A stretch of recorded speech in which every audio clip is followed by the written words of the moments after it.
জানিয়ে দেব সর্বশেষ আপডেট বাংলা সংবাদ। শুরুতেই শিরোনাম। ভারতের সঙ্গে রেল ট্রানজিট সমঝোতা চুক্তি বাতিল চেয়ে আইনি নোটিশ, থাকছে বিস্তারিত প্রতিবেদনে। এরপর জানিয়ে দেব ভারতকে রেল ট্রানজিট সুবিধা দেওয়ায় ক্ষিপ্ত চীন প্রধানমন্ত্রীকে করা হুঁশিয়ারি, থাকছে বিস্তারিত প্রতিবেদনে। এবং সবশেষে জানিয়ে দেব সরকারি চাকরিজীবীদের সম্পদের তালিকা নেওয়ার পরামর্শ IMF এর, থাকছে বিস্তারিত প্রতিবেদনে। এতক্ষণ শিরোনাম শুনছিলেন, এবার বিস্তারিত। বাংলাদেশের সঙ্গে ভারতের উত্তর পূর্বাঞ্চলীয় রাজ্যগুলোর সংযোগকারী রেল ট্রানজিট সমঝোতা চুক্তি বাতিলের দাবিতে আইনি নোটিশ পাঠানো হয়েছে। রেল মন্ত্রণালয় সচিব, স্বরাষ্ট্র মন্ত্রণালয় সচিব, পররাষ্ট্র মন্ত্রণালয় সচিব ও আইন মন্ত্রণালয়ের সচিবকে নোটিশটি পাঠানো হয়েছে। বুধবার 26শে জুন রেজিস্ট্রি ডাকযোগে সুপ্রিম কোর্টের আইনজীবী মোহাম্মদ মাহমুদুল হাসান নোটিশটি পাঠান। বাংলাদেশের সার্বভৌমত্ব রক্ষায় ও ভবিষ্যৎ চীনের সঙ্গে বাংলাদেশের সামরিক সংঘাত এড়াতে এই আইনি নোটিশ পাঠানো হয়েছে বলে নোটিশে দাবি করা হয়েছে। নোটিশে বলা হয়েছে, 1971 সালে স্বাধীনতা অর্জনের পর থেকে বাংলাদেশ বঙ্গবন্ধু শেখ মুজিবুর রহমান প্রণীত সবার সঙ্গে বন্ধুত্ব, কারোর সঙ্গে শত্রুতা নয় নীতি অনুসরণ করে আসছে। পাশাপাশি বাংলাদেশ আন্তর্জাতিক সংঘাত ও সহিংসতা থেকে নিজেকে সুরক্ষার জন্য শক্তিশালী রাষ্ট্রগুলোর সঙ্গে ব্যালেন্স অফ পাওয়ার নীতি অনুসরণ করে আসছে। কিন্তু 2024 সালের জুন মাসে বাংলাদেশ সরকারের সঙ্গে ভারতের কেন্দ্রীয় সরকারের রেল ট্রানজিট সংক্রান্ত সমঝোতা চুক্তি স্বাক্ষরের মাধ্যমে বাংলাদেশের ব্যালেন্স অফ পাওয়ার নীতি হুমকির মুখে পড়েছে। ফলশ্রুতিতে ভারতের অভ্যন্তরীণ সংঘাত, বাংলাদেশের সার্বভৌমত্ব ক্ষুণ্ণ হওয়ার পাশাপাশি ভবিষ্যতে চীনের সঙ্গে বাংলাদেশের সামরিক সংঘাতের ঝুঁকি দেখা দিয়েছে।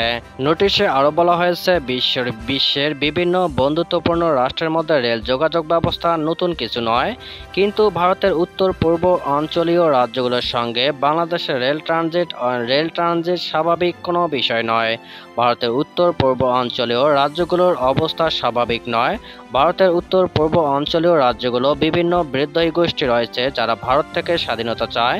এছাড়া ভারতের অরুণাচল প্রদেশ নিয়ে চীনের সঙ্গে ব্যাপক বিবাদ রয়েছে।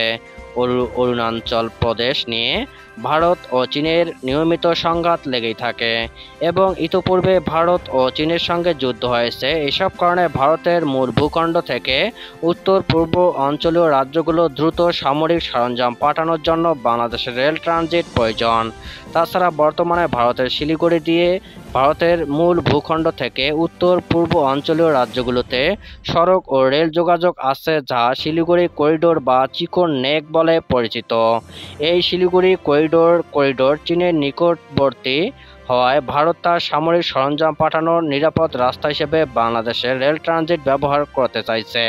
এসব কারণে ভারতকে রেল ট্রানজিট দেওয়া বাংলাদেশের সার্বভৌমত্বের উপর ব্যাপক ঝুঁকি তৈরি করবে। কারণ ভবিষ্যতে চীন ও ভারতের মধ্যে বড় ধরনের যুদ্ধ শুরু হলে চীনের সামরিক বাহিনী ভারতের সামরিক সরঞ্জামের যোগান বাধাগ্রস্ত করার জন্য বাংলাদেশের ভূখণ্ডে ভারতীয় রেলের উপর মিসাইল হামলা চালাতে পারে। যুদ্ধের প্রতিপক্ষের সামরিক সরঞ্জাম যোগানে হামলা একটি পুরাতন রীতি। বর্তমানে চীনের কাছে ব্যাপক পরিমাণে ইন্টারকন্টিনেন্টাল মিসাইল আছে, যার মাধ্যমে বাংলাদেশের ভূখণ্ডে তারা অনায়াসে হামলা চালাতে পারে।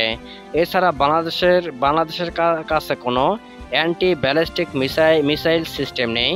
ফলশ্রুতিতে বাংলাদেশ কোনো বিদেশি রাষ্ট্রের মিসাইল হামলা ঠেকাতে পারবে না। তাই এই আইনি নোটিশ পাওয়ার 7 দিনের মধ্যে বাংলাদেশের সার্বভৌমত্বের জন্য হুমকি স্বরূপ এবং ভবিষ্যতে চীনের সঙ্গে সামরিক সংঘাত সৃষ্টিকারী এই রেল ট্রানজিট সমঝোতা চুক্তি বাতিলের অনুরোধ জানানো হয়েছে। না হয় এ বিষয়ে ব্যবস্থা নিতে হাইকোর্টে রিট মামলা করা হবে বলেও নোটিশে উল্লেখ করা হয়েছে। সাবেক আইনজীবী বেনজির আহমেদ ও এনবিআর কর্মকর্তা মতিউর রহমানের বিপুল পরিমাণ অবৈধ সম্পদের খোঁজ পাওয়ায় সরকারি চাকরিজীবীদের সম্পদের তালিকা নেওয়ার পরামর্শ দিয়েছে IMF।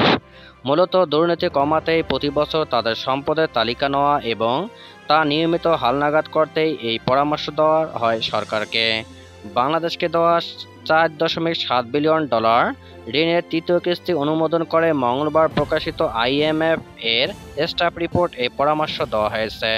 সম্প্রতি সাবেক আইনজীবী বেনজির আহমেদ ও NBR থেকে প্রত্যাহারকৃত সদস্য মতিউর রহমানের বিপুল পরিমাণ অবৈধ সম্পদের খোঁজ পাওয়ার পর সরকারি চাকরিজীবীদের দুর্নীতির ব্যাপকতা নিয়ে দেশজুড়ে আলোচনা সমালোচনা শুরু হয়েছে। এর পরপরই এমন পরামর্শ দিল IMF।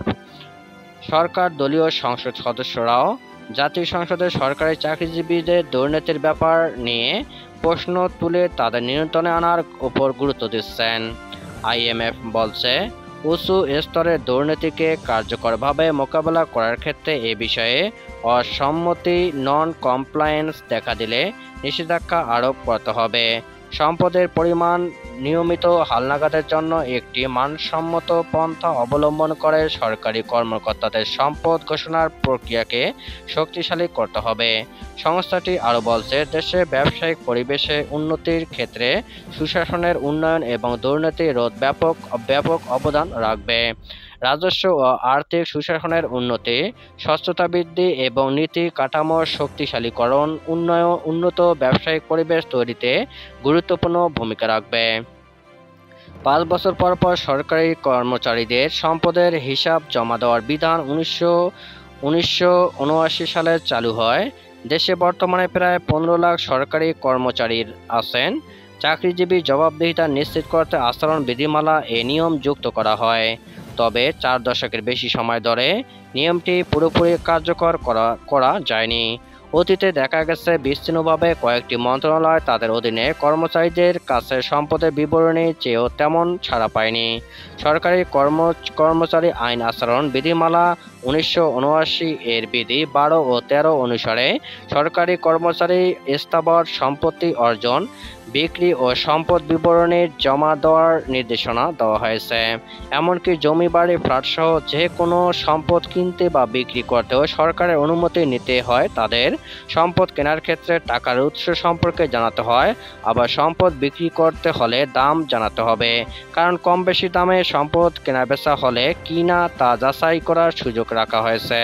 2007 সালে তত্ত্বাবধায়ক সরকারের আমলে সম্পদের হিসাব জমা দিতে করার নির্দেশনা দেওয়া হলে সে সময় সব কর্মচারীরা তা দিয়েছিলেন।